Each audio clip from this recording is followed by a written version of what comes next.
আমরা যারা বাঙালি আছি তারা কিন্তু এই জিনিসটা অবশ্যই চিনেন, আর এই জিনিসটা তরকারির স্বাদ কেউ কখনো ভুলে নাই, ভুলবে না।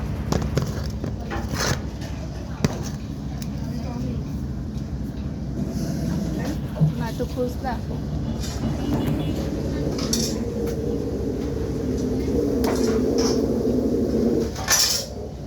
খোঁজ করে ভিতরে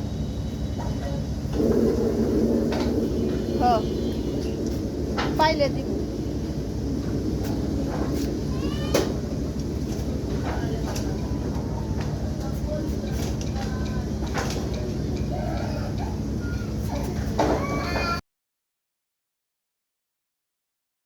আসসালামু আলাইকুম গাইস, কোথায় আছে গাছে কাঁঠাল গোপে তেল।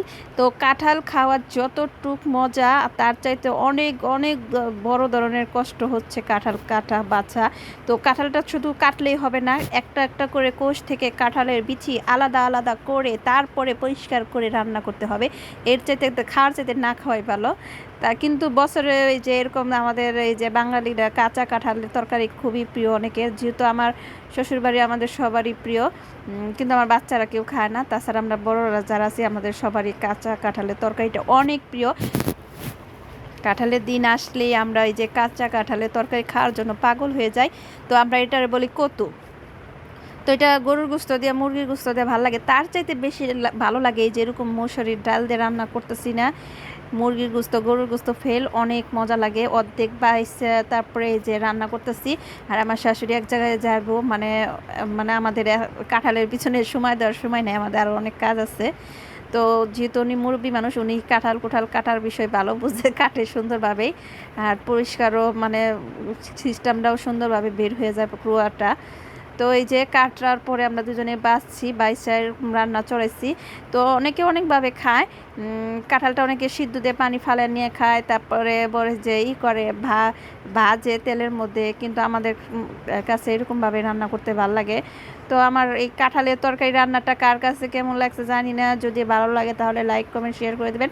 আর আমার এই তরকারিটা আমি মিথ্যা কথা বলবো না, আমার এই তরকারিটা কিন্তু অনেক মজা হয়েছে, কি বলবো, যারা না খাইছেন তারা মিস। আর অনেকে তো শুধু গোস্ত ছাড়া তো কাঁঠালের তরকারি খাইতেই চান না, কিন্তু এরকম ডাল দিয়ে কাঁঠালের তরকারি রান্না করে খেয়ে দেখেন অনেক মজা লাগে। এই মুসারির ডাল দিয়ে আমার মা রান্না করে, বেশিরভাগই আমাদের গোস্ত দিয়ে রান্না করে না, আমাদের বাসায় কাঁঠালের তরকারিটা কম খায় আমার বাবার বাড়িতে, কিন্তু এই যে এই ডালটা দিয়েই রান্না করে বেশি। তো আমি হঠাৎ করে একদিন রান্না করছি ডাল দিয়ে, তো আমার মা দেখা দিই, তো তরকারিটা অনেক মজা হয়েছে। আর কি বলবো, মানে আগের দিনের মানুষ তো মশলা ছাড়াও তরকারি রান্নালে কীরকম জানি মজা লাগে। আর বিশেষ করে আমাদের ওই জায়গায় মাটির চুলা, তো মাটির চুলায় যা রান্না করে মাশাল্লাহ তাই মজার লাগে। আর শহরে কত ময় মশলা কত কিছু দেয়, আর গ্যাসের চুলায় রান্নাটা তো অতটা আর কি অতটা স্বাদ লাগে না। তো আমার তরকারিটা আপনারা দেখতেই পারছেন, আমি অনেকক্ষণ কষাইছি, একটু একটু করে পানি দিয়ে দিয়ে দিয়ে দিয়ে কষাইছি ডেকে ডেকে। দিক দিয়ে বাচ্চাদের জন্য গরুর গোস্ত আসছিল কয় পিস, তো ওইটা গরম দিচ্ছি। তো ছেলে মেয়েরা আগে কাঁঠালের তরকারি ভুলেও ধরবো না, তো ওদের জন্য গরম দিলাম। আর এই যে আমাদের কাঁঠালের তরকারি কিন্তু এই খাওয়া দাওয়া শেষ, আমিও কিন্তু অনেক পরে বয়স দিছি, গরম চুলা একটু শুকিয়ে যাবো আর একটু। তো এই ডালটা দিয়ে কাঁঠালের তরকারি রান্না করে খাওয়ার পরে এত মজা লাগছিল, পরে পরবর্তী যে অর্ধেক ছিল ওই অর্ধেকটা আবার ডাল দিয়ে রান্না করছি। তো মিথ্যা কথা না, আপনারা আর কি কথা বানিয়েও না, যারা খান নাই তারা এরকম ডাল দিয়ে রান্না করে দেখেন, অনেক মজা লাগে। তো ভিডিও এখন ছাড়ি না, বয়সও দিই না, এখন আর ভালো লাগে না ভিডিও ছাড়তে, বয়স দিতেও ভালো লাগে না, এখন আর এই ভিডিওর পিছনে সময় দিই না, নিজের প্রতি একটু সময় দেই, ঘরের প্রতি সময় দিই, কারণ এগুলো করে লাভ নাই। লাইক কমেন্ট শেয়ার কিছুই করে না, হঠাৎ যার মন চায় করে, যার মন চায় করে না। আজকে এই ভিডিওর মাধ্যমে আমার মনের ভাবটা প্রকাশ করলাম। সবাই ভালো থাকবেন, সুস্থ থাকবেন, আল্লাহ হাফেজ।